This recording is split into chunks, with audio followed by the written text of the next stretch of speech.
Los países democráticos, es que insisto en el punto, necesitan establecer estrategias para contrarrestar.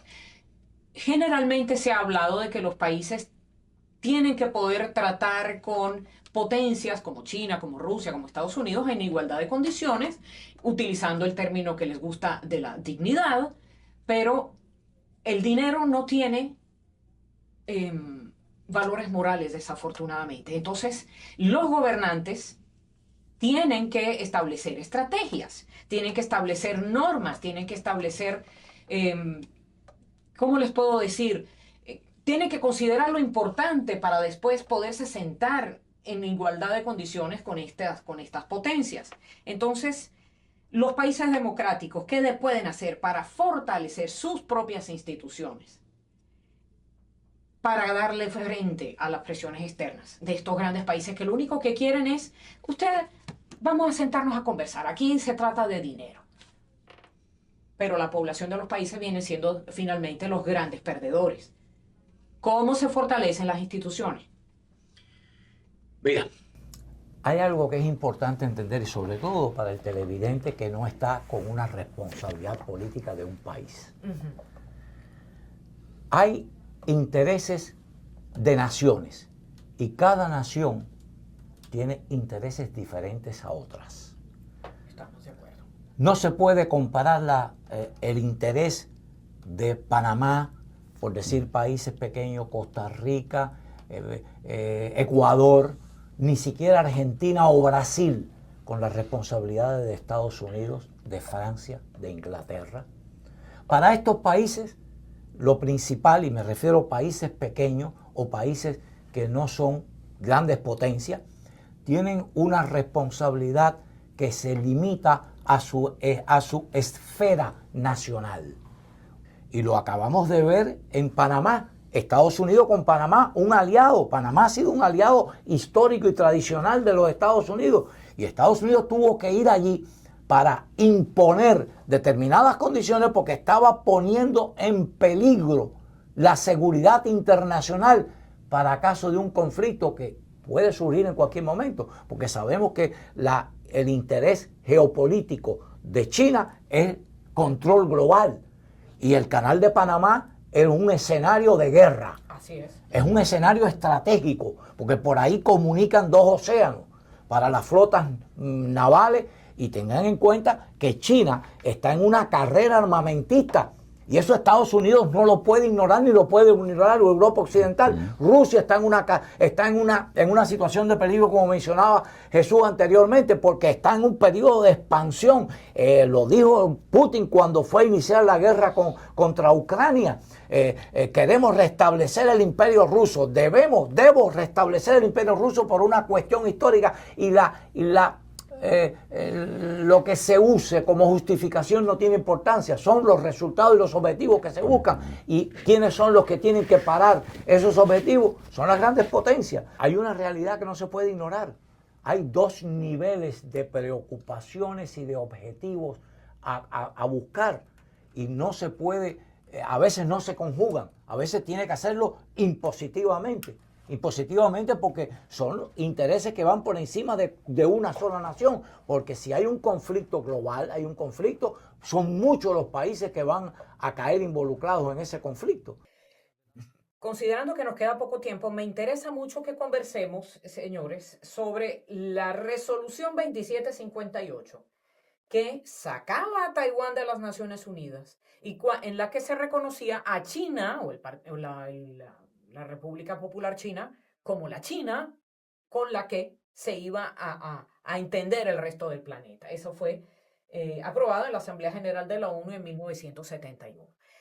Por supuesto, el papel que tiene Taiwán hoy en día a nivel tecnológico, a nivel de salud, a nivel de ejemplo de democracia funcional, es muy importante, es muy relevante y se está perdiendo porque China, el Partido Comunista Chino, ha sido exitoso en minar la confianza, en minar el respaldo diplomático que ha tenido Taiwán desde 1949 en adelante. Y entonces, de todas las personas que reconocían a Taiwán como país independiente, ahora escasamente le quedan 12 naciones nada más, de las cuales el grueso está en Latinoamérica. No sé si son pequeños países regados un poco en el planeta que todavía consideran a Taiwán como un país independiente.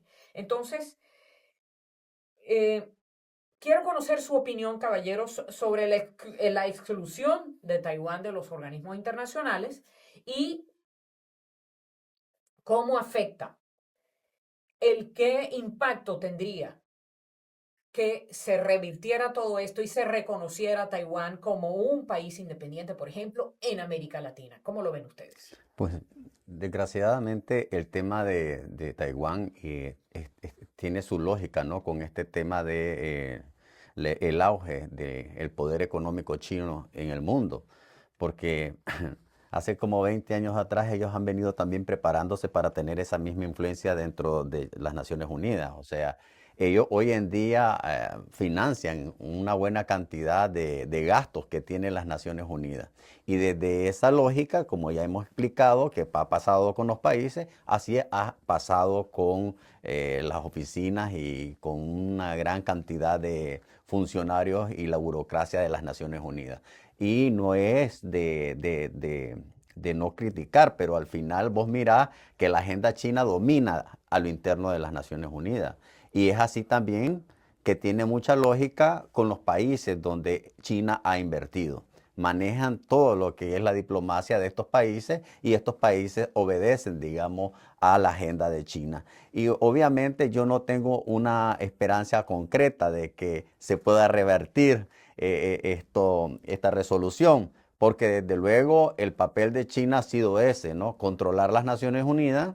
Y lo miramos desde el tema de seguridad, ¿no? La plataforma de seguridad de las Naciones Unidas. Hay todo un control de China. O sea, hasta con la agenda de Taiwán, con el tema de los países donde hay dictaduras como Cuba, las resoluciones a las cuales China ha planteado es lo que ellos han más o menos obedecido o han mandatado dentro de las Naciones Unidas para que se firme. Yo quería comentar algo de esto Sí, que adelante. es importante. Primero, el respaldo que tuvo Taiwán hasta el año 71 fue muy importante porque fue un respaldo de Estados Unidos, y Estados Unidos hizo valer su influencia política, especialmente en el mundo democrático. Sin embargo, a partir de ya en 1971, cuando se da esta resolución de Naciones Unidas, hubo, por una parte, cobardía de parte de los países democráticos y Estados Unidos en ese momento estuvo muy fuerte y se violaron las resoluciones de Naciones Unidas para sacar a Taiwán. Y es muy fácil de entender. Anteriormente, en el año 68, Estados Unidos, previendo lo que estaba ocurriendo, el giro que estaba habiendo en la política a favor de la República Popular Comunista de China, Estados Unidos presentó una resolución que fue aprobada en aquel momento, que fue muy previsora, donde establecía que para expulsar o sacar de Naciones Unidas a un país fundador, y recuérdense que Taiwán fue fundador de Naciones Unidas como República de China, que es el nombre correcto de Taiwán. República de China fue fundador de Naciones Unidas, que para quitarle el asiento a un país fundador, tendría que haber una votación de 3/4 partes de los países miembros con derecho a voto para poderlo sacar.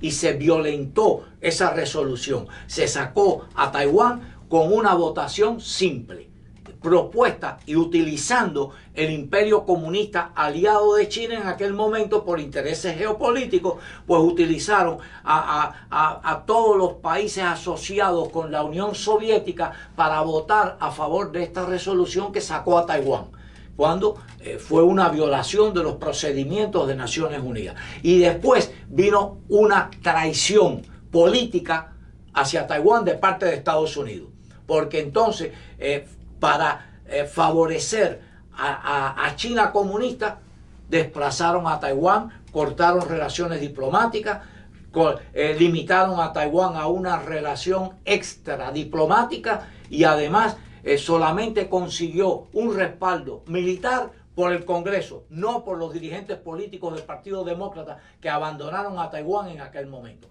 Así que esta es la historia de por qué Taiwán perdió desafortunadamente su asiento en Naciones Unidas. Ahora bien, ya porque nos queda escasamente un minuto, Quizás esta traición política de la que usted habla, don Luis, tenga que ver con la impresión de que tenía Estados Unidos, Occidente, de que con la apertura hacia China, China ganando independencia económica, eventualmente se convertiría en un país liberal, en un país en el que se respetaría la democracia, cosa que no pasó. Quizá en ese momento pensaron, vamos a dejar que sea la República Popular China, porque eventualmente de aquí a 10, 15 años ya será un país democrático cualquiera, se habrá separado del peligro de la Unión Soviética y todos estaremos bien. Entonces, ¿se trata o no de un terrible error de cálculo? Ya para cerrar, señor Moreira, ¿qué opina?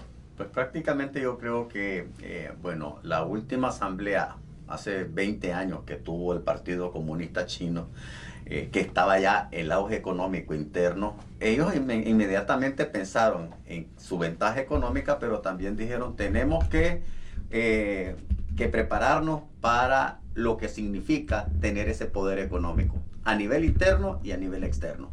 Y en esa asamblea del Partido Comunista comenzaron a delinear su estrategia para atacar el libre mercado y la democracia, para que los mecanismos fueran contrarrestados a nivel interno. Entonces, desde hace prácticamente 3 décadas, creo yo, ellos ya redefinían su impulso económico, pero también cómo se preparaban para que esa democracia no entrara.